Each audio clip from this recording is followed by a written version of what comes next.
La Coupe du monde de football est toujours un moment très particulier et durant cette période de frénésie, les émissions consacrées à la compétition sont souvent très suivies. Il y a 4 ans, Adil Rami faisait partie de l'épopée fantastique des Bleus devenus champions du monde en Russie, mais cette année, changement de programme.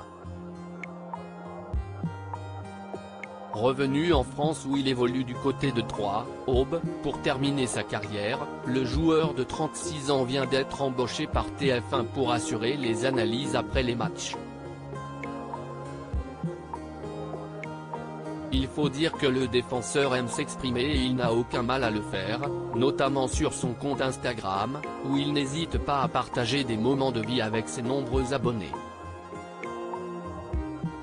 Connu pour être un homme à femme, Adil Rami a eu de nombreuses conquêtes dans sa vie et la dernière en date se nomme Léna Guillou. Influenceuse et ancienne candidate de télé-réalité, la belle brune a été en couple avec le footballeur pendant plusieurs mois avant leur séparation. Mais ce n'est pas la première célébrité avec qui le natif de Bastia a partagé sa vie. Son histoire la plus célèbre, il l'a vécue avec le mannequin américano-candien, Pamela Anderson. Il rencontre l'ancienne sirène d'alerte à Malibu en juin 2017 et durant 2 années, ils vont vivre une belle et très médiatisée histoire d'amour, qui va malheureusement plutôt mal se terminer.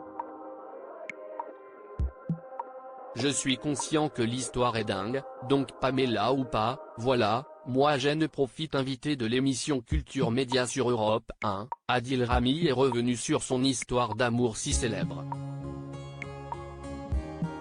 Philippe Vandel, l'animateur de l'émission, lui a rappelé de sa petite pique à Pamela Anderson lors des trophées UNF. Quand vous dites ça, vous savez que vous remettez une pièce dans le jukebox. Si vous voulez qu'on arrête de vous parler de ça, il ne faut pas en reparler au trophée UNF. Toujours très sûr de lui, le footballeur n'a pas tremblé au moment de répondre. Ça ne me dérange pas, je l'ai vécu. Je suis conscient que l'histoire est dingue, donc Pamela ou pas, voilà, moi j'en profite. L'aventure est passée et je n'ai neveu à personne, donc si est de l'autodérision, si est de l'humour. Et pour moi, tant qu'on rigole et qu'on kiffe, voilà, a-t-il conclu.